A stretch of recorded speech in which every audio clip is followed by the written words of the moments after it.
পাপার সাথেও ভালো সখ্যতা ছিল। আব্বু প্রচুর ভালোবাসতো ওনাকে। উনি তুরস্কের ইস্তাম্বুলে গিয়েছিল ব্যবসার ক্ষেত্রে। আমাকে রাস্তায় দেখে বাসায় নিয়ে আসে। নিজের একজনকে পেয়ে খুব ভালো লাগছিল। আমি মানসিকভাবে অসুস্থ হয়ে পড়ি। 2 মাস চিকিৎসা দেওয়া হয় আমাকে। সেখানেই নাজলি আপুর সাথে আমার দেখা হয়। বোন হয়ে ওঠে আমার। শুরু হয় আমার হাসি খুশি জীবন, ঠিক আগের মতো। কিন্তু কালবৈশাখী ঝড়ের মতো সব লণ্ডভণ্ড করে দিয়েছেন। ইজ্জত বাঁচাতেই সব যুদ্ধ। নিজের বাবা মাকে হারালাম, অথচ আজ আমি নিলাম কেন্দ্র থেকে তুলে আনা কারোর রক্ষিতা। আমাকে বিয়ে করেছে ঠিক, কিন্তু কোনোদিন স্ত্রীর সম্মান দেয়নি। বাবার ছায়া নেই ওপরে। সবাই তিলে তিলে কষ্ট দিচ্ছে। কলিজায় ক্ষত হয়ে গিয়েছে। আর পারছি না সহ্য করতে। ঘন নিঃশ্বাস টেনে বলে, নিয়তি কেন আমাকে বারবার নরকে ঠেলে দেয়? কেন স্বাভাবিক জীবন পার করতে পারছি না আমি? বৃদ্ধ লোকটার অন্যায়। তোমার দিকে তাকিয়েছি, মিসেস চিত্রার খুনি। দেয়ালে টাঙানো প্রতিটা বিকৃত শরীর মিসেস চিত্রার খুনির। যার অন্ডকোষ কাটা হয়েছে সে রেপিস্ট। ছটফটিয়ে ওঠে। মাসিকে রেপ করা হয়েছিল? নিক কাঁধ নাড়িয়ে রিভলভারটা টেবিলের উপরে রাখে। অ্যানি চোখের পানি ছেড়ে চোখ বন্ধ করে বলে, এইভাবে না হোক, অন্যভাবে কোনো একদিন আমিও হারিয়ে যাব। সে অ্যানি আর বলতে পারেনি। নিক অ্যানিকে বুকের সাথে চাপড়ে ধরে। সময় ব্যয় না করে বেরিয়ে যায় টর্চার সেল থেকে। দিওয়ানের উপরে বসে অ্যানির দিকে এক পলক তাকায়। অ্যানি শ্বাস টানছে ঘন ঘন। আচমকা নিক ঝাঁপিয়ে পড়ে অ্যানির দিকে। চুমুর বর্ষণ দিতে থাকে পুরো গালে মুখে। অধৈর্য গ্যাংস্টার বস এক উন্মাদে পরিণত হয়। নিক প্যান্টের পকেট থেকে রিমোট বের করে মিনারের সমস্ত কাউচ নামিয়ে দেয়। কালো শক্ত কাউচ ভেঙে এই মুহূর্তে কারোর আসার ক্ষমতা নেই। নিক অ্যানিকে এক ঝটকায় ঘুরিয়ে ফেলে। কুর্তির ফিতে টান দিয়ে খুলে ফেলে। ফিতে খুলে ফেলাতে অনেকাংশ জায়গা উন্মুক্ত হয়ে যায়। নিক সেখানে পাগলাটে ওষ্ঠ ছোঁয়ায়। ঠোঁট ছুঁয়ে ফিসফিস করে বলে, বলেছিলাম 1000 চুমুর বর্ষণ পড়বে। আবার এক জায়গায় চুমু দিতে ভালো লাগে না, তাই পুরো সর্বাঙ্গে বুঝে নিলাম। কন্ট্রোল হারিয়ে যদি অতিরিক্ত কিছু হয়ে যায় তাহলে ডোন্ট মাইন্ড। রাগে ক্ষোভে নিকের বুকে ধাক্কা দিয়ে বলে, শেমলেস। কষ্টের অতীত বলেছি। কলিজা ফেটে যাচ্ছে আমার। আর উনি এসছে বাসর করতে। স্থান কালের ঠিক নেই। যেখানে সেখানে চিতা বাঘের মতো ঝাঁপিয়ে পড়ে। সরুন ওপর থেকে। অ্যানি নিককে সরিয়ে দিতে দিতে আরও কিছু বলতে যাচ্ছিল, কিন্তু সেটার সুযোগ হয়নি। নিক ওষ্ঠজোড়া আটকে ফেলে। অন্য হাতে বেল্ট দিয়ে হাত বেঁধে ফেলে। সময় গড়িয়ে যায়। গ্যাংস্টার বসের তীব্র উন্মাদ স্পর্শ প্রতিবারের মতো অ্যানি দাঁত চেপে সহ্য করার চেষ্টা চালাচ্ছে। এত বড় একটা কষ্টের কাহিনী বলেছে, কোথায় একটু কষ্ট পাবে সেটা না করে ডাইরেক্ট প্রভাতের অদ্য প্রকাশ সেই ক্ষণে সম্পন্ন হয়, যখন গভীর রাতের স্তব্ধতা ধীরে ধীরে সরে গিয়ে পূর্বাকাশে আলো আধারের সূক্ষ্ম দ্বৈততা স্পষ্ট হতে শুরু করে। তখন দিগন্তরেখা অনিন্ত রক্তিম কিরণে আলোকিত হয়ে এক প্রকার অচেনা মহিমার ইঙ্গিত বহন করে, যেন প্রকৃতির সুপ্ত পৃথিবীকে ধীর লয়ে জাগরণের আহ্বান জানায়। শিশিরে সিক্ত পাতাগুলোর উপরে আলোর প্রথম স্পর্শ এমন এক স্বচ্ছ জ্যোতি সৃষ্টি করে, যা মনে হয় যেন নিঃশব্দে গঠিত কোনো স্বর্গীয় আচ্ছাদন পৃথিবীর বুকে বিছিয়ে দেওয়া হয়েছে। পাখিরা সে আবির্ভাব মুহূর্তে নিজেদের সুমধুর কাকলিতে পরিবেশকে আনন্দলিত করে তোলে। আর তাদের সুরেলা ধ্বনি প্রভাতের আকাশে এমনভাবে প্রতিধ্বনিত হয় যে মনে হয় যেন অদৃশ্য কোনো সঙ্গীতজ্ঞ আকাশের গম্বুজে নবদিবসের আরম্ভ সঙ্গীত রচনা করছে। বাতাসে নির্মগত খসখসে স্রোত তখন এক ধরনের অপরিচিত পবিত্রতা ধারণ করে। প্রতিটা কণিকা নবোদিত সূর্যলোকের সূচি আভায় অভিষিক্ত হয়ে নীরব আশীর্বাদের মতো চারিদিকে ছড়িয়ে পড়ছে। দূরবর্তী নদীর জলে সূর্যের প্রথম কিরণ প্রতিফলিত হয়ে আকাশের রঙকে আরও গভীর ও গম্ভীর করে তোলে। জলরাশির বুকে প্রভাতের আসল রহস্য নিঃশ্বাস ফেলে লুকিয়ে রয়েছে। এই সমস্ত দৃশ্য সংমিশ্রণে প্রভাত এমন এক দ্যুতিময় শুভক্ষণে রূপান্তরিত হয়, যা মানুষকে মনে করিয়ে দেয় জীবন প্রতিদিন নতুনভাবে আরম্ভ হওয়ার অদৃশ্য কিন্তু গভীর অধিকার নিয়ে পৃথিবীর বুকে স্থিত থাকে। সকালের মিষ্টি এই মুহূর্তে নিক গভীর মুখে বসে আছে। ডক্টর ইসাবেলা অ্যানিকে পরীক্ষা করছে। অ্যানি লজ্জায় চোখ বন্ধ করে আছে। আগে যতবার ডক্টর ইসাবেলা এসেছিল ততদিন সে অজ্ঞান অবস্থায় ছিল। সামনাসামনি সাক্ষাৎ হয়নি কোনো দিন। ডক্টর ইসাবেলা অ্যানিকে ভালোভাবে পরখ করে। সামান্য ভয় নিয়ে নিকের উদ্দেশ্যে বলে, নিক কপালে ভাঁজ ফেলে বলে, পুরো দিন রুমের ভেতরে থাকে, কোনো কাজ করে না, রেস্ট আর কিভাবে দিব? ডক্টর ইজাবেলা চোখের পাতা নাড়িয়ে ঠোঁট ভিজালেন। মিকি হাসি দিয়ে বলে, নিক কপাল কুঁচকে তাকায়। ডক্টর ইজাবেলার দিকে এক পলক তাকিয়ে ধমকে ওঠে। আউট। ডক্টর ইজাবেলা কেঁপে ওঠে নিকের ধমকে। অ্যানি চোখ মেলে তাকায় হিংস্র পুরুষটার দিকে। অ্যানি চোখ দিয়ে ইশারা করে বেরিয়ে যাওয়ার জন্য। ডক্টর ইজাবেলা আর দাঁড়ালো না, দ্রুত সম্ভব রুম ত্যাগ করে। ডক্টর ইজাবেলা চলে যেতেই নিক চোয়াল শক্ত করে সেদিকে তাকিয়ে বলে, ডক্টর হয়েছে, চিকিৎসা করতে এসে বলে কাছে যাবেন না। কাছে আমি ইচ্ছে করে যাই নাকি? এই মেয়ে নিজেই তো কাছে যেতে বাধ্য করে। অ্যানি শুনল নিকের কথা, কিন্তু কথাটা তার সহ্য হলো না। বিছানার চাদর টেনে বলে, আমি আপনাকে বাধ্য করি? অসভ্য নির্লজ্জ জানোয়ার আপনি। লজ্জা নেই আপনার? এসব পার্সোনাল বিষয়ে ডক্টর নিয়ে চলে আসেন। নিক কপাল কুঁচকে ফেলে। অ্যানির দিকে তাকিয়ে ঠোঁট কামড়ে বলে। পার্সোনাল? অ্যানি থতমত খেয়ে যায়। শুষ্ক ঠোঁট ভিজিয়ে বলে, এই বিষয়ে আলোচনা করতে চাই না। আপনার লজ্জা না থাকতে পারে, কিন্তু আমার আছে। রুম থেকে বেরিয়ে যান এখন। নিক ছোট ছোট চোখ করে বলে। আমার রুমে শুয়ে থেকে আমাকে রুম থেকে বেরিয়ে যাওয়ার আদেশ করো কোন সাহসে? অ্যানি দৃষ্টি নত করে ফেলে। এই প্রশ্নের উত্তর নেই তার কাছে। নিক ডিভানের মধ্যে বসে অ্যানি রাগে নিজের চুল খামচে ধরে। নিক সেদিকে তাকিয়ে বলে, চুমুর পরিমাণ কি কম ছিল? পোষায়নি তোমার? সাপের মতো এমন ফুসফুস করছো কেন? অ্যানি চোল শক্ত করে নিকের দিকে তাকায়। নিকের অধরে লেগে আছে বাঁকা হাসি। অ্যানি কিছুটা গম্ভীরতা পালন করে বলে, পিল দিন আমাকে। নিক দাঁতের দাঁত পিষে চোখে হিংস্রতা অথচ শান্ত কণ্ঠে বলে, নো বেবি গার্ল। কেন? কি চাইছেন আপনি? কিছুই না। তাহলে পিল দিচ্ছেন না কেন? টাকা নষ্ট করতে ইচ্ছুক নই। রক্তলাল চোখে বলে, বাহানা খুঁজবেন না। বুঝতে চাইছেন না কেন? আমি আপনার অস্তিত্ব নিজের মধ্যে রাখতে চাই না। তোমাকে দিয়েছে কে আমার অস্তিত্ব? অ্যানি অবাক হয়ে তাকায়। ঠোঁট কামড়ে কিছুক্ষণ বড় বড় নিঃশ্বাস ফেলে বলে, নির্লজ্জ লোক। এখন কি এইটা ভেঙে ভেঙে বোঝাবো আপনাকে? অসভ্যতামি না করে আমাকে আমার মেডিসিন দিয়ে দিন। নিক গ্রীবাদেশ নাড়িয়ে বলে। অ্যানি তোমার চিত্রা মাসি দিয়ে যাবে না বেবি গার্ল? চমকে উঠে নিকের কথায় অবাক হয়ে বলে, আপনি জানতেন সবকিছু? নিক ডিভান থেকে উঠে দাঁড়ায়। আমার বিরুদ্ধে ষড়যন্ত্র করেছে এই মহিলা। আগে জানলে রুহটা আমার হাতেই যেত। ভাগ্য মন্দ অন্যের হাতে গিয়েছে, নিজের হাতে মারতে পারিনি। অ্যানি চাদর খামচে ধরে বলে, তাহলে খুনিদের শাস্তি কেন দিয়েছেন? রেপ করেছে তাই? আমার বাড়ির স্টাফকে মারার রাইট অন্যকে দেইনি। জানোয়ার আপনি। ধ্বংস হবেন একদিন। মিলিয়ে নিয়ে আমার কথা। নিক অদ্ভুতভাবে হেসে বলে, অ্যানি ধ্বংসের শেষ প্রান্তে যেদিন দাঁড়াবো, সেদিন সেই খাদ থেকে তুমি আমাকে নিয়ে আসবে। তাচ্ছিল্য হেসে বলে, নিক কত কনফিডেন্স! মানুষরূপী জানোয়ারকে নাকি আমি বাঁচাবো? কিছু বলতে গিয়েও থেমে যায়।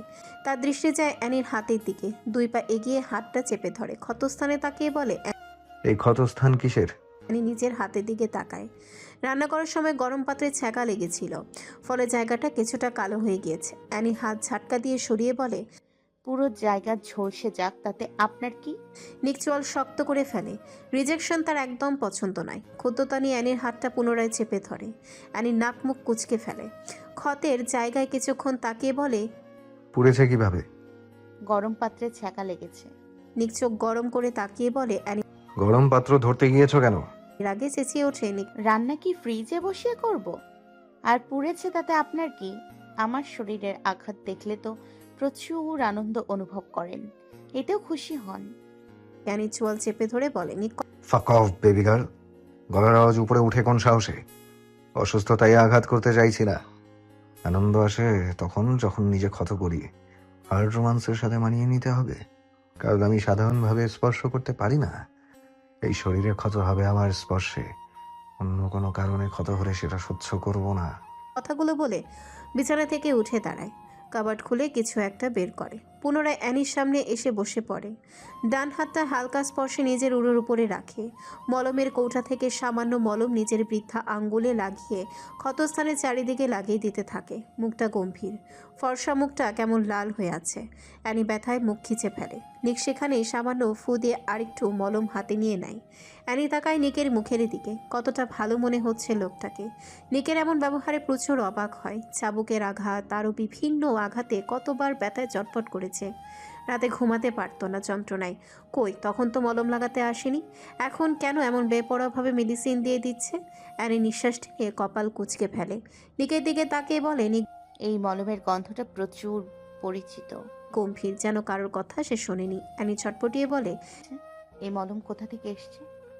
আপনার কাছে আসলো কিভাবে? এই গন্ধটা অতি পরিচিত। প্রতিদিন সকালে নিজের শরীর থেকে এই মলমের গন্ধ পেতাম। যখন ঘুমে থাকতাম তখন হয়তো ক্ষতের চিত্রামাসি লাগিয়ে দিয়ে যেত। কিন্তু আপনার কাছে আসলো কিভাবে? নিক হাত ছেড়ে দিয়ে বিরক্তির চোখে তাকায় অ্যানির দিকে। চোখের নিচে কেমন কালো হয়ে যাচ্ছে, দবদবে ফর্সা মুখে এটা খুবই বেমানান। নিককে বিরক্ত হতে দেখে অ্যানি গম্ভীর নিঃশ্বাস ফেলে। নিক এখনও অ্যানির হাতে ফু দিয়ে যাচ্ছে। অ্যানি রিয়াকশন দিতে ভুলে গেছে। এটা কি সেই নিক জেভরান যে কালো তাকে মানসিক যন্ত্রণা দিয়ে মেরে ফেলেছিল প্রায়? নিকের ঘাড় পর্যন্ত চুলগুলো এলোমেলো হয়ে আছে, ঠোঁটের পাশের তিলটা আরও আকর্ষণীয়। অ্যানি সেদিকে তাকিয়ে আচমকা বলে, নিক আমার জীবনে যখন এসছেন তখন কালবৈশাখী ঝড়ের মতো কেন আসলেন? একজন নায়ক হয়ে কেন অস্তিত্বে মিশলেন না? যদি ভালো হতেন কবেই প্রেমে পড়ে যেতাম। বাট আফসোস, চরম লেভেলের ঘৃণা করি আমি আপনাকে। ভালোবাসেন আমাকে নিক জেভরান? ঠোঁট কামড়ে ধরে। কিছুক্ষণের মধ্যে তার চেহারার রং পরিবর্তন হতে থাকে। নিক ভ্রু ভাঁজ করে ফেলে। তোমাকে আমার প্রেমিক পুরুষ মনে হয় যে ভালোবাসার জন্য জনতার কাছে হাত পাতবে? আমি ভিলেন ব্লাড রোজ। আমার আর তোমার মধ্যে যে আসবে তার দেহকে খণ্ড বিখণ্ড করতেও আমার হাত কাঁপবে না, বরং পৈশাসিক আনন্দ লাভ করব। কেন এত বর্বরতা আপনার মধ্যে? আমাকে হাজার জন পুরুষ দেখলে এত রেগে যান কেন? পাচার কেন্দ্রে এত জন পুরুষের লালসা থেকে কেন আমাকে বাঁচিয়েছেন? কেন নিলাম কেন্দ্র থেকে তুলে আনলেন? আর কেনই বা নিজের কাছে রেখে শারীরিক মানসিকভাবে আঘাত করছেন? নিক অ্যানির হাতটা সরিয়ে দিয়ে ঈগল চোখে তাকায় অ্যানির দিকে। প্রশ্ন করতে ভয় করছে না? উত্তর জানতে চাইছি। আর আঘাত করবেন না, জানি আমি অসুস্থ। নিক ঠোঁট কামড়ে হেসে বলে, তেরামি করলে মৃত্যুর আগ পর্যন্ত আমার অত্যাচার তোমাকে বহন করতে হবে। আমার কথা অনুযায়ী চলো, পৃথিবীর সমস্ত সুখ তোমার পদতলে এনে রাখবো। আপনার কোন কথাটা শুনতে বলছেন? চার দেয়ালের মধ্যে যাতে আজীবন বন্দি থাকি, আলো বাতাস কিছুর সংস্পর্শে যাতে না যাই। আদৌ এইভাবে জীবন পার করা যায়? আমি মুক্ত আকাশে ঘুরে বেড়ানো পাখি গ্যাংস্টার বস। বন্দি দশা আমার জন্য নয়। এই রুম আমার কাছে মৃত্যুর থেকেও কষ্টদায়ক। আপনি সুস্থ মানুষ নন। রেগে গেলে আপনি হিংস্র হায়নাতে রূপান্তরিত হন। এই উত্তাপ আমি সহ্য করতে পারি না।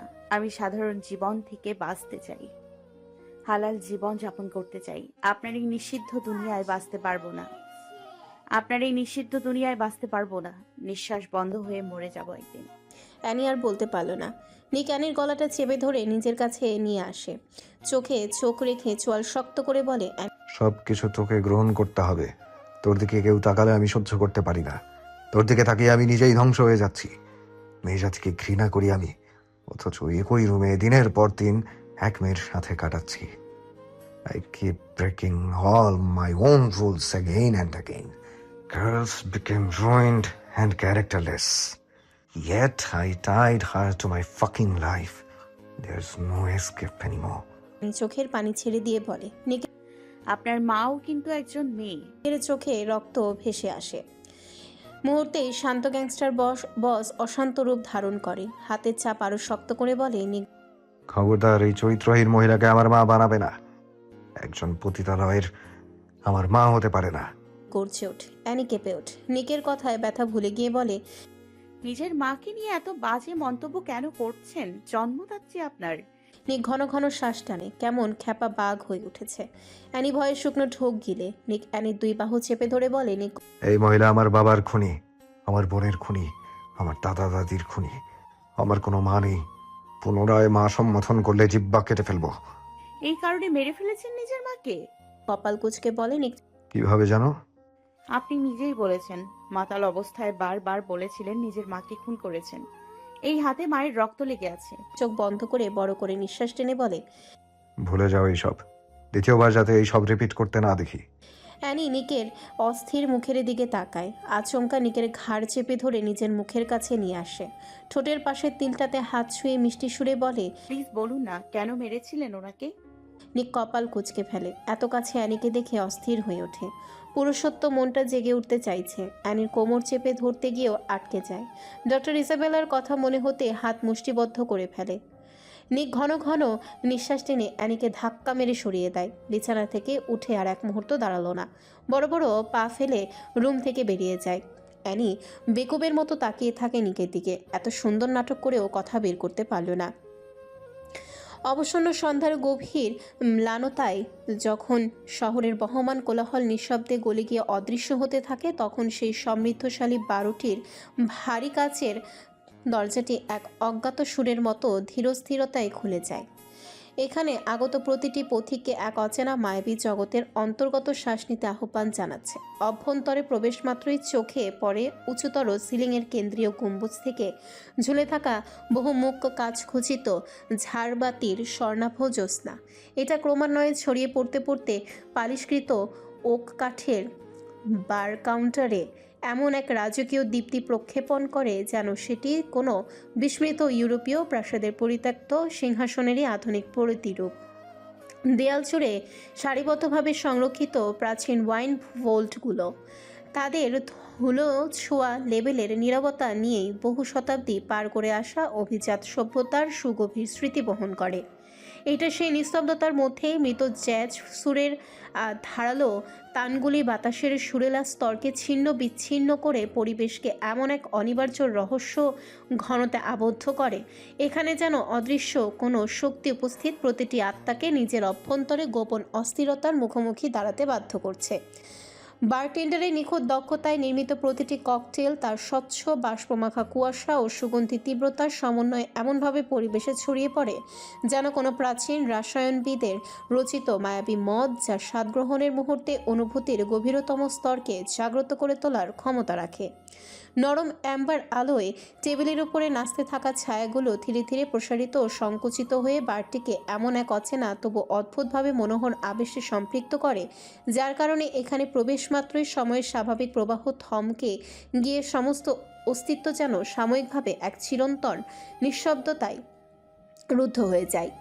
আর সেই নিস্তরঙ্গ নীরবতার ভেতর এখানে আগত মানুষগুলো তাদের ব্যক্তিগত একাকিত্ব বা অস্থিরতার ভার যতই বহন করুক না কেন, মুহূর্তের জন্য এই বারটির মায়াবী অন্ধকারে আশ্রয় খুঁজে পায়। যেন এটি কোনো বিদেশি নগরীর হৃদয়ে লুকিয়ে থাকা গোপন অভিজাত আশ্রম, যেখানে প্রতিটি নিঃশ্বাস ও রহস্যে মোড়ানো থাকে। এবারে কোনো নগ্ন নারী অবয়ব নেই। নারীর সান্নিধ্য গ্যাংস্টার বস নিক জেভানের পছন্দ নয়। কোনো নারী এসে ঢলে পড়লে রক্তপাত হতে পারে, তাই তার উপস্থিতি যেখানে থাকবে সেখানে নারীদের কোনো চিহ্ন থাকা যাবে না। গোলাকৃতির একটা টেবিলের সামনাসামনি বসে আছে নিক আর নাভিদ। টেবিলের অপর পাশে সাজানো আছে বিভিন্ন ধরনের নেশাদ্রব্য: cocaine, heroin, methamphetamine, crystal meth, LSD, MDMA, ecstasy, ketamine, GHB, fentanyl, আফিম, PCP, hashish, hash, amphetamine, psilocybin, mushroom, magic mushroom, synthetic cannabinoids, আরও বিভিন্ন ধরনের দ্রব্য। নিক হাফ গ্লাস কোকেইন নাবিদের দিকে এগিয়ে দেয়। নাবিদ সেদিকে এক পলক তাকিয়ে ঠোঁট বাঁকিয়ে হেসে বলে, নিক, তোমার মতো হারাম জিনিসে অভ্যস্ত নই আমি। ভ্রু নাচালো। গ্লাসটা নিজের দিকে এনে ঠোঁট কামড়ে ধরে। গ্লাসটা নড়াচড়া করতে করতে বলে, ফাক অফ ভিকি, আমি পুরোটাই হারাম এক ব্যক্তি। আমি হারাম কাজ করব না তো মসজিদে ইমামতি করব? নাবিদ রক্তচক্ষু দিয়ে তাকিয়ে বলে, নিক, মসজিদের ইমামতি করতে না পারলে ওর দিকে হাত বাড়িয়েছিস কেন নিক? যুদ্ধ দিয়ে ভালোবাসা যায় না। আমি তোর সামনে অস্ত্র তুলতে পারবো না। তোকে আঘাত করে রক্তাক্ত হয়তো করতে পারবো, কিন্তু তোকে জানে মারতে পারবো না। অতীত ভুলে যায়নি। যুদ্ধক্ষেত্রে আরম্ভ হওয়ার আগে আমাকে আমার ভালোবাসা ফিরিয়ে দে। যুদ্ধ করতে আমার বরাবরই পছন্দ। রক্ত দিয়ে যখন জমিন ভাসবে তবেই না ছিনিয়ে নিয়ে আসা সার্থক হবে। অন্যের ভালোবাসা ছিনিয়ে নিয়ে আসা কাপুরুষতা। গ্রীবাদেশ নাড়ালো। অন্যের বইয়ের দিকে নজর দেওয়াটা চরিত্রহীনতা। নাবিদের শরীরে কাঁটা দিয়ে ওঠে। মনে হচ্ছে যেন কেউ বিষাক্ত সূচ ঢুকিয়ে দিয়েছে তার শরীরে। পুরুষদের অসহায় হতে নেই। ভালোবাসার জন্য ধ্বংসের অস্ত্র সর্বাঙ্গে বহন করতেও রাজি সে। অন্যের ভালোবাসা ছিনিয়ে নিয়ে আসা কাপুরুষতা। তোর বউ হওয়ার আগে সে আমার একজন ছিল, ইভেন এখনও আছে নিক, ভুলে যাস না। এই মেয়েটার জন্য ভিকি থেকে আজ নাভিদে পরিণত হয়েছে। নিক ভ্রু নাচিয়ে হেসে বলে, তোর তো গর্ব করা উচিত ভিকি। আমার বউয়ের জন্য তুই মানুষকে করে পিস জানোয়ার থেকে একজন আদর্শ মানুষে পরিণত হয়েছিস। আমার বউ ছিল বলেই তুই অধর্ম থেকে ধর্মের পথ বেছে নিয়েছিস, অবৈধ থেকে বৈধতা হাতে তুলে নিয়েছিস। আদৌ সত্যি কিনা সন্দেহ হয়। নাবিদ টেবিলের উপরে আঘাত করে চেঁচিয়ে ওঠে, stop this fucking decision, I can't tolerate it. বউ কাকে বলছিস? জোর করে বিয়ে করলে বিয়ে হয়ে যায় না। মেয়েটাকে জোর করে বদ্ধরুমে আটকে রেখেছিস। তোর মনে হয় কোনোদিনে তুই ওর ভালোবাসা পাবি? দেহের পাগল যখন হবি তখন আমার নিষ্পাপ পাখিটার উপরে কেন হাত বাড়াইছিস? দেহের পাগল যখন হবি তখন আমার নিষ্পাপ পাখির উপরে কেন হাত বাড়িয়েছিস? তোর পাশার কেন্দ্রে তো সুন্দরী নারীর অভাব নেই, তাদের মধ্যে থেকে একজনকে বাছাই করে নিতি। ওকে কেন ছিনিয়ে নিয়েছিস শুভ্রের বাচ্চা? নিক শক্তভাবে ঠোঁটের নরম অংশকে কামড়ে ধরে রাখে। ফর্সা মুখটা লাল হয়ে যাচ্ছে ধীরে ধীরে। বাড়ির লাল নীল লাইটের আলোতে স্পষ্ট বোঝা না গেলেও গ্যাংস্টার বসের রাগ আন্দাজ করার মতো। ঘাড়ে আঙ্গুল ঘেঁষে দাঁত কটমট করে ওঠে। ধূসরমণিগুলো তীব্র ক্ষোভে ঝলঝল করছে।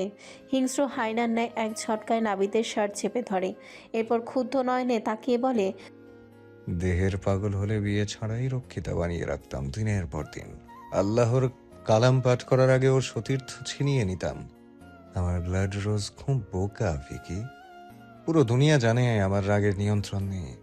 একজন হার্ট ছাড়া সাইকোপ্যাথ।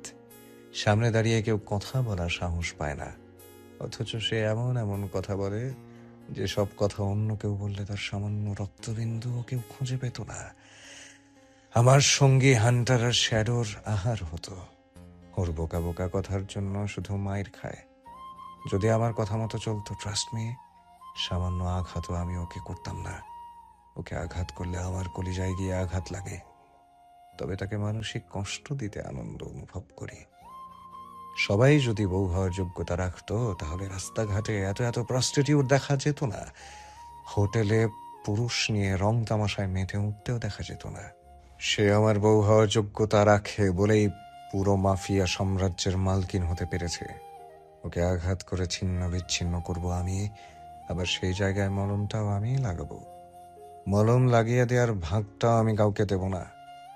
প্রস্টিটিউটের অর্থটা তুই খুব ভালোভাবে বুঝবি ভিকি। অবশ্য তুই তো ছোট থেকেই চরিত্রহীন। ভিকি চোয়াল শক্ত করে ফেলে। চরিত্রহীন ছিলাম আমি, তবে সেটা অতীতে ছিল আমার। নিক অদ্ভুতভাবে হেসে বলে, বর্তমানে জুব্বা পড়লে অতীতের ছবি ঢাকা যায় না। মেমোরির কোনো এক প্রান্তে সেটা থেকে যায়। আমি তো অতীত ছিলাম, তুই তো বর্তমানে হয়ে আছিস। পর নারীর সামনে নগ্ন হইনি, নিজের বউয়ের সামনেই হয়েছি। নাবিদ রাগ নিয়ন্ত্রণ করতে পুরো বোতল ওয়াইন গিলে ফেলে। ভালোবাসার মানুষটার পাশে অন্য পুরুষকে সহ্য করার ক্ষমতা কোনো প্রেমিক পুরুষের থাকে না। নিষেদিক তাকিয়ে বাঁকা হাসে। নাবিদ বড় বড় নিঃশ্বাস টেনে বলে, পুরো জীবনটাই আমি উৎসর্গ করেছি ভালোবাসার নামে, তুই কতটুকু উৎসর্গ করতে পারবি? কারোর জন্য নিজের কিছু উৎসর্গ করে দেওয়ার মতো বোকা আমি নই। তবে নিজের বইয়ের দিকে যদি কোনো শকুন বা চিলের নজর পড়ে তাহলে পুরো ধরণীতে ধ্বংসের বন্যা নিয়ে আসতে বেশিক্ষণ সময় লাগবে না। ধ্বংস তুই হবি, এটাই নিশ্চিত নিক। যত বড়ই ক্ষমতা ধর গ্যাংস্টার হোস না কেন, তোর বিরুদ্ধে এখনো 18 জন গ্যাংস্টার, তারাও তোদের থেকে কম নয়। তোর মাফিয়া জীবনে শুধু কায়াত শত্রু ছিল, কিন্তু এখন ইগোর, রাফেল, মার্কোস সবাই তোর শত্রুপক্ষের দল। সবটাই কিন্তু এনিকে ঘিরে। তারা একসময় তোর সব থেকে বিশ্বস্ত বন্ধু ছিল, তুই তাদের কাছ থেকে তাদের শিকার কেড়ে নিয়েছিস। মিটিংয়ে রাফেলকে গলা টিপে ধরে রক্তাক্ত করে দিয়েছিস। তারা সবাই এখন পাগলা কুকুরের মতো হয়ে আছে। বর্তমানে 10 জন তোর শত্রু, আর বাকি 8 জন এই চাওয়া থেকে সরে গিয়েছে। কয় দিন লড়াই করবি? আমার পাখিকে আমার কাছে দিয়ে দে, এমন এক জায়গায় নিয়ে যাব যেখানে কারোর নজর যাবে না, কেউ কিচ্ছু করতে পারবে না। শেয়ালের কাছে মুরগি দান করার অফার দিচ্ছিস? শালা মাদার ফাকার, তোর কাছে দিব যাতে তুই বিয়ে করে বাচ্চার বাপ হতে পারিস। এই নারীর দিকে কেউ তাকালেও আমার সহ্য হয় না। ইচ্ছে করে কলিজাটা টান দিয়ে নিয়ে আসি, হোক সেটা নারী অথবা পুরুষ। শত্রু দলের সাথে লড়াই করতে গ্যাংস্টার বস একটু বেশি এক্সপার্ট। প্রয়োজনেই নারীকে বুকের মধ্যে লুকিয়ে রেখে জমিন রক্ত দিয়ে রাঙাবো। তবুও কোনো পুরুষের নজরে পড়তে দিব না। থেমে 18 জন মাফিয়ার মধ্য থেকে যদি ভুলেও কেউ কোনোদিন এই নারীকে কলঙ্কিত করতে পারে, তাহলে আমি গ্যাংস্টার বস নিক জেভরান সেদিন নিজ হাতে নিজের কলিজা কেটে কুকুরকে খাওয়াবো। নাবিদ শক্ত হয়ে বসে থাকে। নিকের রাগের মাত্রা এখন নিয়ন্ত্রণের বাহিরে চলে যাচ্ছে। সে উঠে দাঁড়িয়ে পড়ে চেয়ার থেকে নাবিদের দিকে ঝুঁকে হিসিয়ে বলে, না আর বললি না তোর ভালোবাসা ছিনিয়ে নিয়ে এসেছি? ভালোবাসা ছিনিয়ে নেইনি, বরং তুই অন্যের জিনিসের প্রতি এতদিন নজর দিয়ে রেখেছিলি। হাওয়া যেমন আদমের পাঁজরের নিকটস্থ স্থান থেকে সৃষ্টি হয়েছিল, ঠিক তেমনি এই নারী আমার অস্তিত্বের সবচেয়ে কাছের জায়গা থেকেই জন্ম নিয়েছে। আমার জিনিসের দিকে হাত বাড়াস কত বড় কলিজা নিয়ে।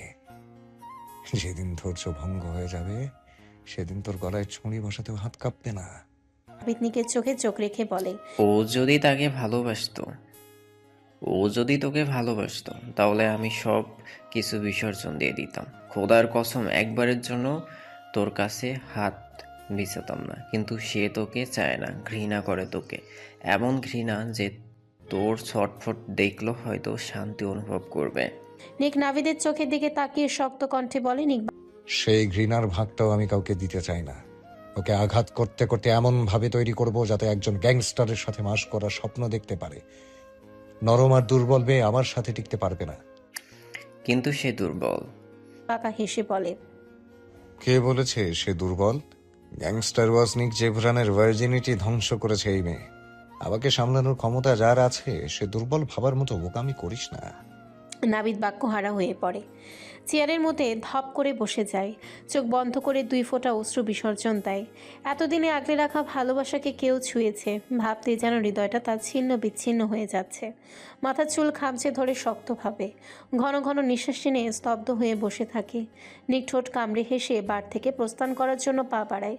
নাবিদ রাগে গর্জে ওঠে, আমাকে আমার ভালোবাসা না দিলে অতীতে সে ভিকি হতে বাধ্য করিস না নিক। নিক কিছুক্ষণের জন্য থেমে যায়। দৃষ্টি সামনের দিকে রেখে শক্ত গলায় বলে, অপেক্ষায় থাকবো, তবে এই মুহূর্তে ওকে তোর অতীত জানানো প্রয়োজন। তোর আসল পরিচয় কে তুই? তোর পাপের গভীরতা ঠিক কতটুকু, কি বলিস? কথা দিয়েছিস তুই। তুই বলেছিলে আমার অতীত নিয়ে নিকে কিছু বলবি না। তুই নিজেও কথা দিয়েছিলি আমাদের মাঝে আর আসবি না। কথা দিয়েছিস বলেই আমি এই নারীকে কিছু জানাইনি। তাহলে কেন বারবার আসছিস? দুর্বল জায়গায় আঘাত করছিস। এই নারীর দিকে চোখ দিলে তোর দুর্বল জায়গাটাও কেটে ফেলতে পারি। সময় আসলে দেখিয়ে দেব। আপাতত অন্য নারীর সাথে চিল কর। নিক আর দাঁড়ালো না। বড় বড় পা ফেলে নিষিদ্ধ রুম থেকে বেরিয়ে যায়। নিকের কথাটা বুঝতে নিকের অনেকক্ষণ সময় লাগলো। মুহূর্তেই চল শক্ত হয়ে আসে। তীব্র ক্ষোভে টেবিলের উপরে রাখা সব কিছু এক ঝটকায় ফেলে দেয়। ভাঙা কাছের আঘাতে হাত কেটে রক্তাক্ত হয়ে যায়। তরল রক্ত গড়িয়ে পড়তে থাকে তার হাত থেকে। লাল রক্তে ভেসে যাচ্ছে পুরো টেবিল। নাবিদের চোখ দুই যেন সেই রক্ত থেকেও লাল হয়ে আছে। কণ্ঠে বিষ ঢেলে বলে, সময় আসতে দে নিক। প্রথম ছুরিটা আমি চালাবো। আমিও দেখবো কে জেতে, গল্পের ভিলেন নাকি গল্পের নায়ক। বাগান বাড়িতে থাকার জন্য মাত্র 3টা রুম। এই বাগান বাড়ি মূলত নিক আর আরিশের। প্রয়োজনে এখানে আসলে একটা রুমে আরিশ, অপর রুমে নিক, অন্যটার মধ্যে অধীরাজ নিদ্রা যাপন করে। কিন্তু বর্তমানে 2টা রুম থাকার যোগ্য। অপর রুমটার মধ্যে কিছু গোপনীয় জিনিস রাখা হয়েছে। বাকি যে বড় বড় রুম রয়েছে সব কিছুর মধ্যে গোপন মাল। যে রুমের তালা একমাত্র গ্যাংস্টার বস ছাড়া কেউ খুলতে পারবে না। নাজরি নিজের রুম ছেড়ে আরিশের রুমের মধ্যে প্রবেশ করে। আরিশ সেই মুহূর্তে ল্যাপটপের মধ্যে কাজে ব্যস্ত। কপাল কুচকানো আর মুখ তুলনা থেকে বেশি গম্ভীর। নাজরির রুমে প্রবেশ করতে আরিশ চোখ তুলে তাকায়। চোখ পড়ে হাসি দিয়ে দাঁড়িয়ে থাকা রমণীর দিকে। আরিশ চোয়াল শক্ত করে ধমক দিয়ে বলে, নাজরি how dare you fucking guard! অনুমতি ছাড়া রুমে প্রবেশ করার সাহস পেলে কিভাবে? রেগে গেলেও অত্যন্ত বিনয়ের সাথে বলে, নিজের স্বামীর রুমে আসতে অনুমতির প্রয়োজন হয় না। আরিশের স্বামী নামক শব্দটা সহ্য করতে পারে না। রাগ তার নিয়ন্ত্রণের বাইরে চলে যায়। নাজরি যেন রাগাতে আরও বেশি মজা পায়। সে খুব ভালো করেই জানে আর যাই হোক তার সাথে স্বামীর অধিকার খাটাবে না। কারণ রুমের প্রতিটা জায়গায় সিসি ক্যামেরা বসানো, আর ক্রিমিনাল লিডার জেনে বুঝে এইসব করতে আসবে না। এই বিষয়ে নাজরি একদম বিশ্বাসী। ইজ্জত নিয়ে কোনো চিন্তা নেই। যখন এইসব নিয়ে চিন্তা নেই তখন ক্রিমিনালের বাচ্চাকে রাগাতে পিছু পা হবে কেন? আরিশ রেগেও যেন প্রকাশ করল না। শক্ত গলায় বলে, নাজরি মার খেতে না চাইলে রুম থেকে বের হও। চোখ ছোট ছোট করে ফেলে। আপনি আমাকে মারবেন আর আমি বসে বসে কি সিনারি দেখব? আরিশ তীক্ষ্ণ নজরে তাকিয়ে বলে। ক্ষমতা আছে আমাকে কিছু করার? নাজলি ঠোঁট বাঁকা হাসি ফুটিয়ে বলে, একবার যে চেপে ধরেছিলাম সেটা কি ভুলে গিয়েছিলেন ক্রিমিনাল বস? আরিশ আচমকা কেসে ওঠে। নাজি ঠোঁট কামড়ে হেসে আরিশের দিকে তাকায়। একজন আদর্শ স্ত্রীর মতো আরিশের কাছে এগিয়ে যায়। পিঠে হাত রাখতে আরিশ একটানে বিছানায় ফেলে দেয়। নাজলি বুঝে ওঠার আগে নাজলির উপরে উঠে বসে। বিছানার সাথে 2 হাত চেপে ধরে চিবিয়ে চিবিয়ে বলে, নাজলি চালাচ্ছ কেন এইভাবে? শান্তিতে থাকতে ভালো লাগে না? ইজ্জতের ভয় নেই? ছোটার জন্য ছটফট করে ওঠে। আরিশ আরও শক্তভাবে চেপে ধরে। নাজলি শান্ত হয়ে আসে। মিহি আওয়াজ অথচ শক্ত গলায় বলে, ছাড়ুন, ব্যথা পাচ্ছি। আরিশ নাজলির দিকে আরও একটু ঝুঁকে বলে। কিছুই তো করলাম না, ব্যথা পাচ্ছ কেন? আরিশের কথায় নাজলির তেলে বেগুনে জ্বলে ওঠে। আরিশকে সরাতে সরাতে চেঁচিয়ে ওঠে, অসভ্য পুরুষ, এসব লাগামহীন কথাতে ভবিষ্যতে ঠাডা পড়ুক। নাজলি চেঁচানোতে যেন আরিশের রাগটা আরও দ্বিগুণ বৃদ্ধি পায়। চোয়ালটা শক্তভাবে চেপে ধরে বলে, গলায় আওয়াজ আসে কোথা থেকে এত? আমার ভবিষ্যতের উপর শত্রুতা কি কি তোর? বারবার এইটাকে টানিস কেন? নাজলি সামান্য লজ্জায় হাঁসফাঁস করে ওঠে। গাল এমন শক্তভাবে চেপে ধরাতে ব্যথাও পাচ্ছে প্রচণ্ড। লজ্জাটা ভুলে গিয়ে আরিশকে সরানোর চেষ্টা করে বলে, আরিশ গাল ছাড়ুন, ব্যথা পাচ্ছি আমি। আর একদম তুই তোকারি করবেন না। যখন বউ মানেন না তখন তুই সম্বোধন করেন কোন অধিকারে? আরও শক্তভাবে চেপে ধরে। তোদের মতো মেয়েদেরকে বউ নয় বিছানাতেই মানায়। আর আরিশ ইলহামের রুচিতে এতটাও দুর্ভিক্ষ নামেনি যে তোকে বউ হিসেবে গ্রহণ করবে। আর বিছানায় তো আরো আগেও নেবে না। তীব্র অপমানে নাজির চোখ দিয়ে পানি গড়িয়ে পড়তে থাকে। ব্যথায় ছটফট করতে থাকা রমণী শান্ত হয়ে যায়। চোখে পানি নিয়ে তাকায় আরিশের দিকে, হাসার চেষ্টা করে বলে, কারণ আমাদের মতো মেয়েদের বউ বানানোর যোগ্যতা নেই আপনাদের। আমাদের মতো মেয়েদের কাছে আপনারা ডিজার্ভ করেন না। আপনারা রিজার্ভ করেন রাস্তার প্রস্টিটিউট আর পতিতালয়ের নারীদের।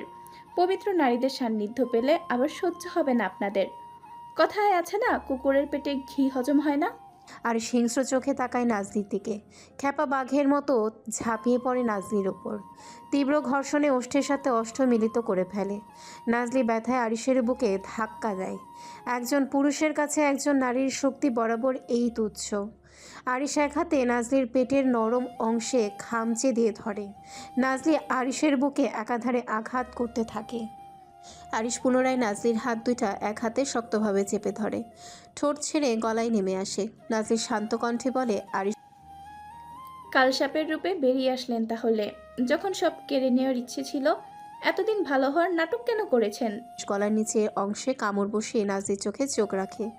গলা চেপে ধরে বলে, একজন পুরুষকে রাগাতে চলে আসো কোন সাহসে? এখন ভয় পাচ্ছ কেন? নাজলি তেজি কণ্ঠে বলে, আমাকে আটকে রেখেছেন কোন অধিকারে? শান্তিতে থাকবেন ভেবেছেন? ক্ষণে ক্ষণে জ্বালিয়ে মারব। জানি একদিন সব হারাতে হবে, তবে আপনাদের হারিয়ে আমি শান্ত হব। আরিশ নাজলির রক্তাক্ত ঠোঁটটার দিকে তাকায়। কেটে গিয়েছে অনেক জায়গায়। কাটা জায়গায় শক্ত ভাগে আঙ্গুল দিয়ে চেপে ধরে। নাজলি ব্যথায় চোখ বন্ধ করে ফেলে। আরিশ আঙ্গুল সরায় না, একইভাবে চেপে ধরে বলে, এত তেজ কেন তোমার? ভয় করে না? কাপুরুষকে ভয় করতে নেই। বাঁচতে হলে মাথা উঁচু করে বাঁচো, নচেত বাঁচার প্রয়োজন নেই। কারোর পায়ের নিচে পড়ে থাকার মতো মেয়ে আমি নই। আরিশ নাজলির চোখে চোখ রেখে চোয়াল শক্ত করে বলে, তোমার অতিরিক্ত সাহসিকতা তোমার বিপদ ডেকে আনবে। তোমার কল্পনাতেও নেই আমি কেমন। নাজি সুযোগ বুঝে লম্বা নখ দিয়ে আরিশের হাত খামচে ধরে। কিছুক্ষণের ব্যবধানে নখ গেঁথে যায় মাংসের ভেতর। লাল রক্ত বেরিয়ে আসে। আরিশ কপাল কুঁচকে তাকায় সেদিকে। নাজলিও সেদিকে তাকিয়ে বলে, আর আমাকে রক্তাক্ত করেছেন, তাই আমিও রক্তাক্ত করলাম। প্রতিশোধ, জাস্ট জায়গা ভিন্ন। আপনি ঠিক কতটা খারাপ সেটার পূর্ণ জ্ঞান না থাকলেও যতটুকু জানি সেটা দিয়ে আপনাকে ঘৃণা করার জন্য যথেষ্ট। আপনার মুখে থুথু ফেলার জন্য যথেষ্ট। তাই আর অতিরিক্ত জানতে আগ্রহী নই। আরিশ আঘাত করতে গিয়েও থেমে যায়। এক ঝটকায় নাজলিকে ধাক্কা মেরে সরিয়ে উঠে বসে। নাজি ঠোঁট কামড়ে হেসে ফেলে। এই হেরে যাওয়াটা দেখলে সে শান্তি অনুভব করতে পারে। আরিশ নিকের উদ্দেশ্যে কিছু বিশ্রীগালি প্রয়োগ করে, তবে সেটা নাজি শুনতে পায় না। নাজি সেদিকে পাত্তা না দিয়ে শান্ত গলায় বলে, আরিশ ভ্রু নাচিয়ে বলে। নাজি শান্ত থেকে বলে, আমার বোন কেমন আছে? যেমন থাকার তেমন আছে। সুস্থ নাকি অসুস্থ? পরের বউ সম্পর্কে জানতে আমি ইচ্ছুক নই। এক সময় তো ভালোবাসতেন, নাকি সেই ভালোবাসাটাও মিথ্যে ছিল? সৌন্দর্যের মোহে পড়েছিলাম, ভালোবাসা নয়। এখন নিকের ওয়াইফ, তাই এই ভালোবাসা নিয়ে পরের বার কথা তুলবে না। Wife my foot. আমার বোনকে নাভিদ ভালোবাসে, অ্যানির জন্য নাভিদ আছে। আপনাদের মতো নরপশুর সাথে কখনো রাখবো না। নাবিদকে ভালোভাবে চেনো? না চিনার কথা ছিল? ভালো ব্যক্তিদের সবাই চিনে। নাবিদ আসলে কে সেটা জানো? মানে? মানে তোমাদের আদর্শবাদ নাবিদের অতীত জানো? কে ছিল সে, তার পরিচয়? নাভিদের আসল পরিচয় কি? নিজেই খুঁজে নাও। আপনাকে প্রশ্ন করেছি আমি। উত্তর দেব ভাবলে কিভাবে? নাজির চোয়াল শক্ত করে বলে, যখন উত্তর দিবেন না তখন এই প্রসঙ্গ টেনেছেন কেন? আমার ইচ্ছে। নাজলি বিরক্ত হয় এমন তেরা উত্তরে। সবাই যে উজ্জ্বল অতীত নিয়ে বাঁচবে তার তো কোনো মানে নেই। পৃথিবীর অধিকাংশ ব্যক্তির অতীত ঘাটলে ঘোলাটে আসবে। অতীত দেখে নাভিদকে বিচার করা হয়নি, তবে তার বর্তমান খুব সুন্দর। সে আগলে রাখতে জানে। আমি আমার বোনের সাথে দেখা করতে চাই। যেখানে আমার দেখার অনুমতি নেই সেখানে তোমার দেখা করাটা বিলাসিতা। নাজলি অবাক হয়ে বলে, মানে? আরিশের সাবলীল উত্তর। নিক ছাড়া একটা পাখিও তাকে দেখার অনুমতি নেই। নাজির ভেতরটা কেঁপে ওঠে, ধপ করে বিছানায় বসে পড়ে। অসহায় দুর্বল কণ্ঠে বলে, তার মানে কারাদণ্ড জীবন? কিছুটা, তবে স্বামীর আদর্শ হাক আছে এই জীবনে। নাজলি তাচ্ছিল্য হেসে বলে, আদর্শ হাগ নাকি অত্যাচার? স্বামী স্ত্রীর ব্যাপারে আমি কেন জানতে যাব? আপনি না জানলেও আমি জানবো।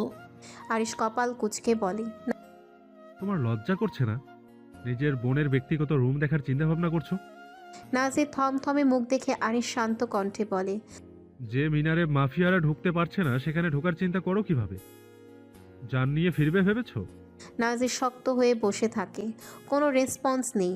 আরিশ ধমক দিয়ে বলে, ক্ষমতা শেষ, আর ঝগড়া করবে না। বের হও রুম থেকে। নাজলি কোনো বাক্য খরচ করলো না। অ্যানি চিন্তায় মাথা হ্যাং হয়ে আসছে। এই লোককে পড়ে জ্বালানো যাবে। রুমে থেকে বের হয়ে সিঁড়ির কাছে আসতেই অধীরাজের সম্মুখীন হয়। চোখের সামনে কাউকে দেখে ঠোঁট ঠেকে ফেলে। অধীরাজকে দেখে বিরক্তির নিঃশ্বাস ছাড়ে। নাজলি সিঁড়ির মাঝ বরাবর দাঁড়িয়ে আছে। অধীরাজ কণ্ঠ শক্ত করে বলে, সাইড দে। নাজির ছোট ছোট চোখ করে বলে, কেন? স্যার কাছে যাব। এদের মতো ধবল রোগীর সাথে আপনি অমাবস্যায় কিভাবে যোগ হলেন? অধীরাজ চোয়াল শক্ত করে বলে, আফ্রিকার যে মাটিতে দাঁড়িয়ে আছেন আমি সেই মাটির ছেলে। আপনার মতো 2 দিনে অতিথি নয়। ভাগ্যিস কালো হয়েছে। আপনার মতো দুর্বল রোগী আর ঘোড়ার লেজের মতো লাল চুল হয়নি। কটমট চোখে তাকায়। অধীরাজ দাঁত বের করে হেসে পাশ কাটিয়ে চলে যায়। অধীরাজ চলে যেতে নাজলি বিড়বিড় করে ওঠে, দুইটাই হাফ লেডিস, মেয়েদের মতো ঝগড়াতে এক্সপার্ট। বাকিটার কথা জানা নেই। রাতের অনন্তময় অন্ধকার যখন পৃথিবীর প্রান্তর জুড়ে নিঃশব্দতার গভীরতর স্তর স্থাপন করে, তখন সমগ্র পরিবেশ যেন এক অদৃশ্য চাপের আওতায় স্তব্ধ হয়ে পড়ে। সে স্তব্ধতার অন্তর্গত ক্ষুদ্রতম নড়াচড়াও বাতাসের হালকা স্পর্শ বিরাজ করে। পাতার অতি সূক্ষ্ম কম্পন পর্যন্ত মনে হয় এক ব্যাঘাতময় প্রতিফলন সৃষ্টি করে, যা অনাকাঙ্ক্ষিত আতঙ্ক এবং নীরব রোমাঞ্চকর সমন্বয়ে মানুষের মনকে অনির্ণীয় উত্তেজনায় আবদ্ধ করে। চাঁদের ক্ষীণ রূপালী আলো যখন অন্ধকারে অতল স্তরে ছড়িয়ে পড়ে, তখন ঘন ও দুর্লভ ছায়াগুলি এমন এক জটিল প্রক্ষেপ তৈরি করে, যা দেয়াল, মেঝে, কাঠের আসবাবপত্র এবং বাতাসের অদৃশ্য অণুসমূহকেও যেন জীবন্ত এক মহাসংগঠন হিসেবে উপস্থিতি স্বীকার করতে বাধ্য করে। দূরবর্তী জনপদ থেকে ভেসে আসা যান্ত্রিক বা প্রাণীসত্তার সৃষ্ট অপ্রত্যাশিত শব্দ সে নিস্তব্ধতার বিশাল কাঠামোতে মুহূর্তের জন্য প্রবেশ করলেও শীঘ্রই তা আবার অদৃশ্যতর হয়ে যায়। নক্ষত্রময় আকাশের নীরব স্নিগ্ধতা এবং তার প্রতিটি জ্যোৎস্নার ক্ষুদ্রতম প্রতিফলন যেন এক অদৃশ্য আদালতের মতো মানব মনকে পরীক্ষার জন্য দাঁড় করিয়েছে, যেখানে সময়ের প্রতিটি সেকেন্ড দীর্ঘায়িত হয়ে অনন্তকাল হয়ে ওঠে এবং বাতাসে প্রতিটি নরম দোলা এমন তীক্ষ্ণভাবে অনুভব হয় যেন তা কোনো গোপন অলৌকিক নিঃশ্বাসের পরিচায়ক। রাতের নিস্তব্ধতায় বদ্ধ রুমে বসে ফুপিয়ে কান্না করছে অষ্টদশী কন্যা। লাল কালোর মিশ্রণে বেডশিটে বসে আছে। ভয়, অন্ধকার সব কিছুর সাথে নীরবে যুদ্ধ করছে। ঠিক সেই সময় আগমন ঘটে গ্যাংস্টার বসের। রাত তখন হয়তো 1টার কাছাকাছি। অ্যানি কান্না বন্ধ করে দেয়, থম মেরে বসে থাকে একই জায়গায়। বুকের ভেতরে ধুকধুক করছে। মেডিসিনের প্রভাবে আজ সারাদিন ঘুমিয়েছে। নিক ধীরে ধীরে অ্যানির দিকে এগিয়ে আসতে থাকে। পায়ের শব্দ যত এগিয়ে আসতে থাকে, অ্যানির ভয়টাও ঠিক ততটা তীব্র হতে থাকে। ভয়ে নিজের জামা ভালোভাবে চেপে ধরে। গলা শুকিয়ে আসছে তার। পানি পিপাসায় ছটফট করে ওঠে মন। আচমকা শূন্যে ভেসে যায়। ভয়ে কারো শার্টের অংশ চেপে ধরে। নাক মুখ খিচে ফেলেছে। নিক অ্যানিকে নিয়ে বারান্দায় চলে যায়। সে নিজেও ভালোভাবে তাকাতে পারছে না। এদিক সেদিক ঢলে পড়ছে মাতালদের মতো। ডিভানের উপরে বসে পকেট থেকে কিছু একটা বের করে। এরপর এইটার সাহায্যে বারান্দার সমস্ত কাউচ খুলে দেয়। সাথে সাথে রাতের ঠান্ডা বাতাস তাদের দুজনের শরীরে এসে আছড়ে পড়ে। অ্যানি ভয়ে এখনও নিকের বুকে মুখ লুকিয়ে আসে। শরীরে বাতাসের স্পর্শ অনুভব করতেই বুক থেকে মাথা তোলে। কাউচ খোলা দেখে অবাক হয়ে যায়। দূর আকাশে রাতের তারাগুলো ছিকছিক করছে। পূর্ণিমা চাঁদের আলো যেন সবটুকু বারান্দায় চলে আসতে চাইছে। এতদিন পর চিরচেনা প্রকৃতি দেখে স্তব্ধ হয়ে তাকিয়ে থাকে। হ্যাঁ, এটা তো তার জীবন। খোলা আকাশের নিচে মুক্ত পাখির মতো ডানা ঝাপটানো। বদ্ধ রুমে আটকে থাকা তো নরকবাস। এটা কোনো জীবন নয়। অ্যানি মন শান্ত করতে চোখ বন্ধ করে ফেলে। বাতাসের মিষ্টি গন্ধ অনুভব করতে লম্বা একটা শ্বাস টানে। নিকের উড়োর উপরে বসে আছে, সে খেয়াল তার নেই। গলায় কারোর স্পর্শ অনুভব করতে কেঁপে ওঠে। নিককে এমন বেপরোয়াভাবে স্পর্শ করতে দেখে ভড়কে যায়। নিকের কোল থেকে নামার জন্য ছটফটিয়ে ওঠে। নিক শক্তভাবে অ্যানির কোমরটা চেপে ধরে নিজের সাথে মিশিয়ে নেয়। এরপর গলায় মাদকতা মিশিয়ে বলে, নিকে নরে না ব্লাড রোজ, আমাকে শান্তিতে নিঃশ্বাস নিতে দাও। এর এমন নরম কণ্ঠে অবাক হয়ে যায়। আজ তো কোনো ওয়াইনের গন্ধ সে পায়নি।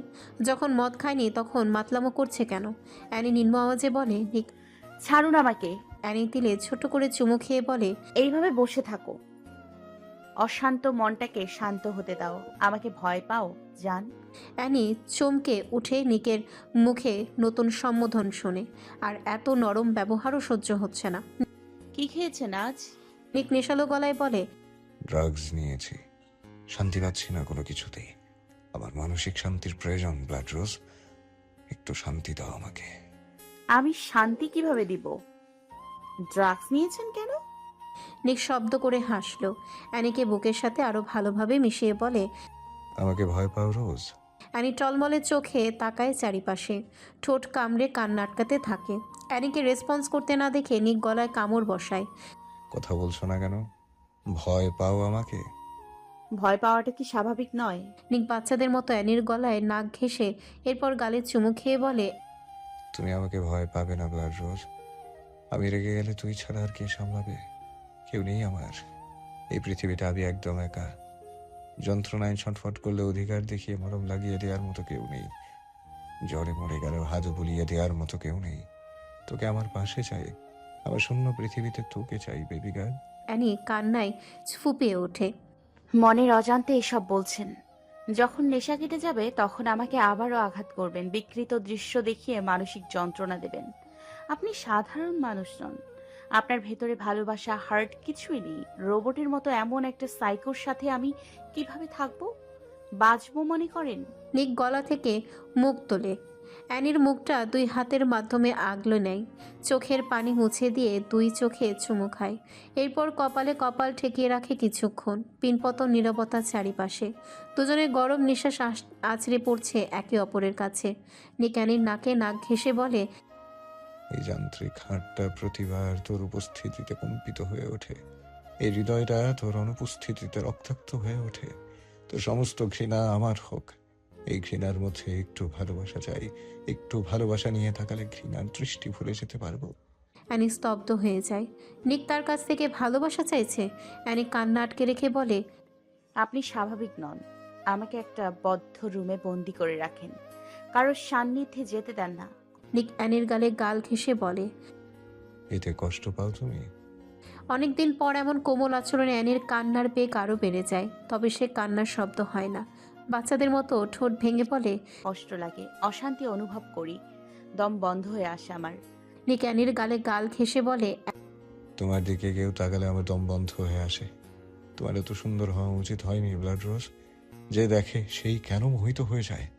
তোমার দিকে কেউ তাকালে আমি সহ্য করতে পারি না। হৃদয়ে রক্তক্ষরণ হয়ে যায়, হাত নিষ্পিস করে ওঠে কলিজাটা টেনে নিয়ে আসতে, মস্তিষ্ক শূন্য হয়ে যায়। অ্যানি কেঁপে ওঠে নিকের স্পর্শে। নিককে সরিয়ে দিয়ে বলে, নিক আপনি তাকান না কারোর দিকে। গড প্রমিস, তুমি সেই নারী যাকে দেখে গ্যাংস্টার বস নিক জেভরান প্রথম মোহিত হয়ে দেখেছে। আপনি আমার দিকে মোহিত হয়েছেন? কি দেখে মোহিত হয়েছেন? অ্যানির 2 গালে হাত রেখে বলে, তোমার নীল চোখ, লম্বা সোনালি কেশ, 2 গালের টোল, 3টা জিনিসে আমি মাদকের থেকেও বেশি আসক্ত হয়ে পড়ি। অ্যানি মলিন হেসে বলে, আপনি যখন আমার জীবনে এসেছেন তখন কালবৈশাখী ঝড় হয়ে কেন এসেছেন? কেন আমার গোছানো জীবনটাকে তছনছ করে দিলেন? একজন মানুষরূপী পাপাচারে লিপ্ত জানোয়ার হয়ে কেন আসলেন? একজন আদর্শ প্রেমিক হয়ে আসলে কি এমন ক্ষতি হতো? আপনার ঠোঁটের নিচের তিলটা আমাকে খুব টানে, তবে আপনাকে দেখে থেমে যায়, ঘৃণা চলে আসে হৃদয়ে। সবকিছু থেকে আমাকে আগলে নিয়েছেন ঠিক, কিন্তু আগলে রাখতে জানেননি, তছনছ করে দিয়েছেন আমার সবকিছু। সাজানো জীবনটাকে নরক বানিয়ে দিয়েছেন। কখনো ভালোবাসতে পারবো না আপনাকে। আই হেট ইউ গ্যাংস্টার বস নিক জেভরান। কাকে ভালোবাসো? নাভিদকে? নাভিদকে ভালোবাসো তুমি? অ্যানি নিকের চোখে চোখ রাখে, শান্ত গলায় বলে, এই সুযোগটা দেননি, ভালোবাসার আগেই ছিনিয়ে নিয়েছেন। নিক যেন শান্তি পেল। অ্যানির ঠোঁটে শক্তভাবে চুমু খেয়ে সোজা হয়ে বসে।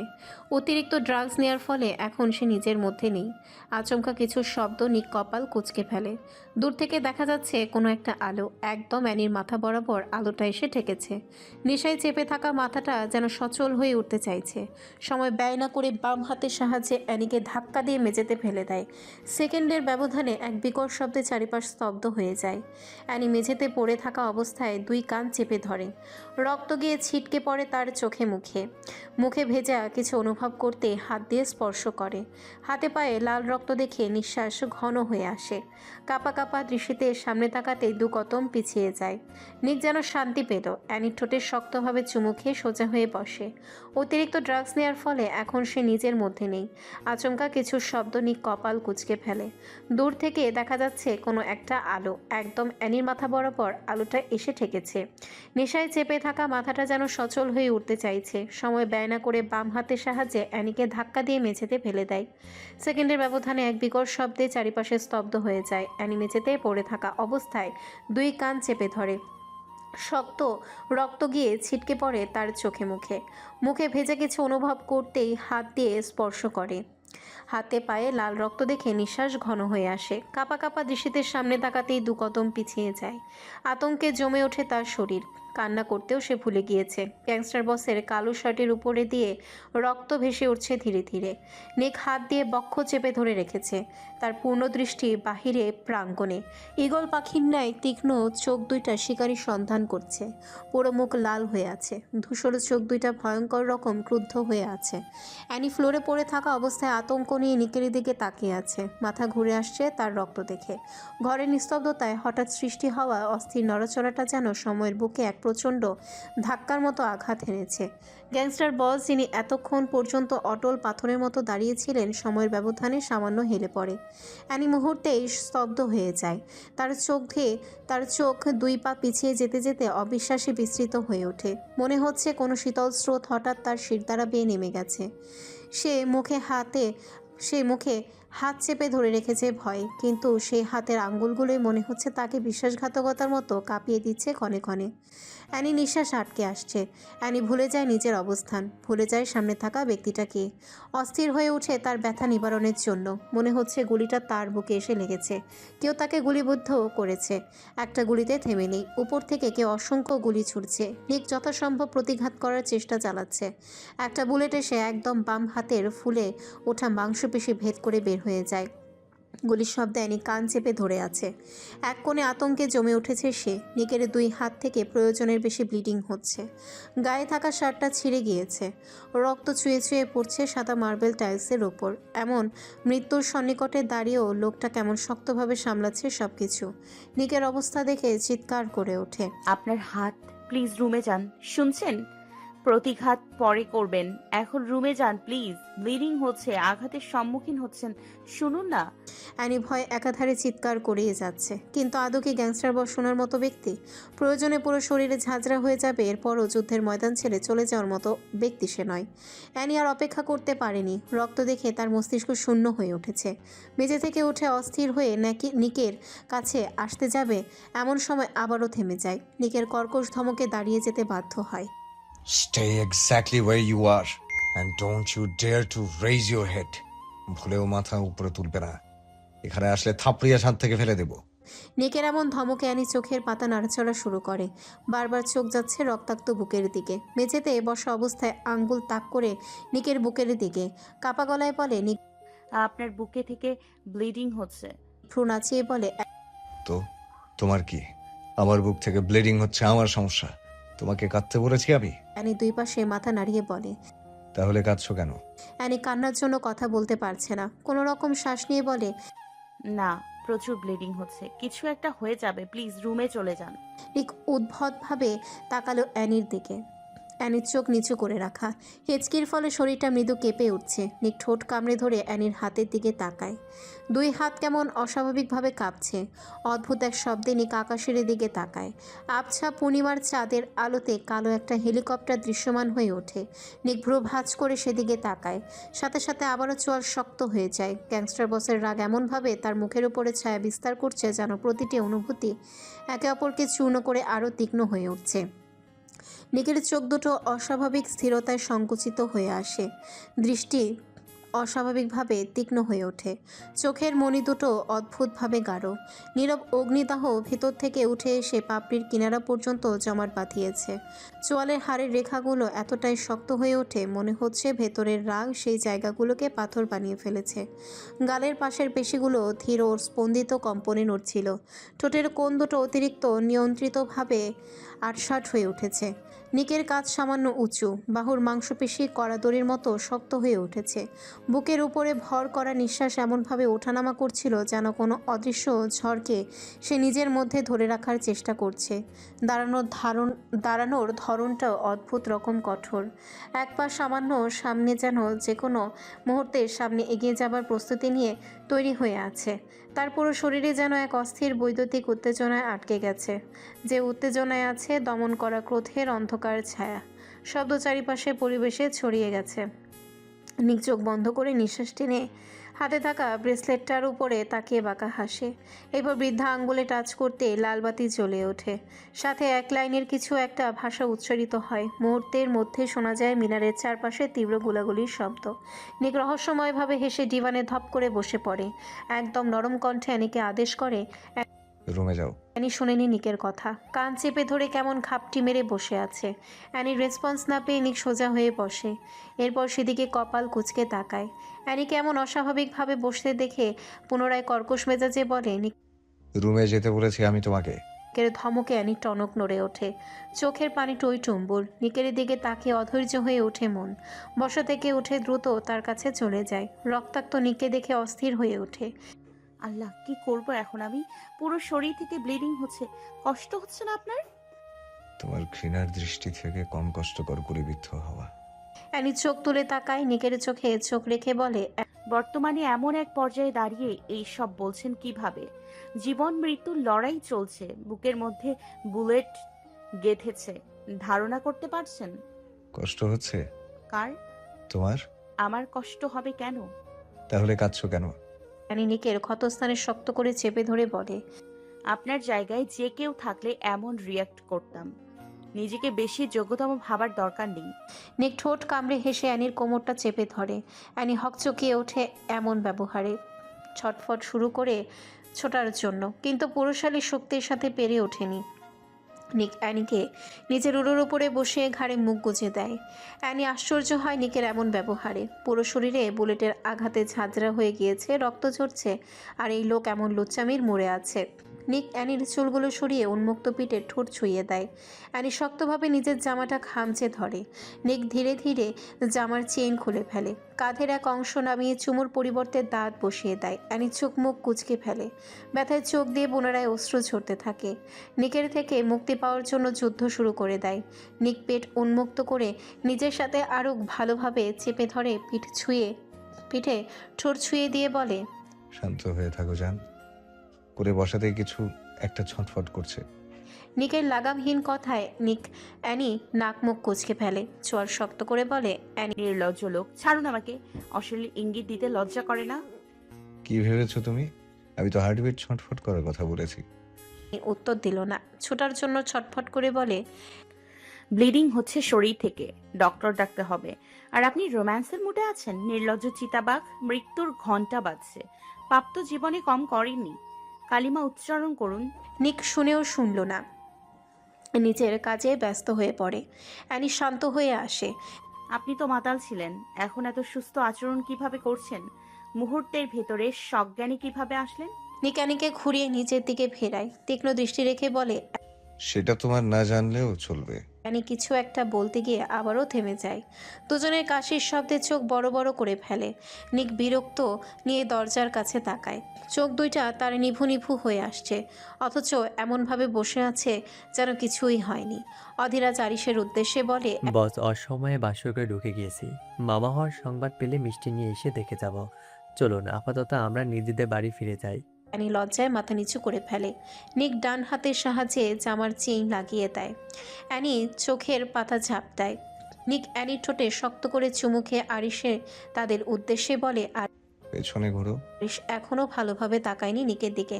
রক্তাক্ত নিকের শরীরটা তার চোখের সামনে এখনও ভেসে ওঠেনি। ডিভানের উপরের অংশের জন্য অর্ধেক দেখা যাচ্ছে জাস্ট। একবার যদি রক্তাক্ত নিকে দেখতে পেত তাহলে হয়তো এতক্ষণে সব কিছু তোয়াক্কা করে অধৈর্য হয়ে ছুটে আসতো।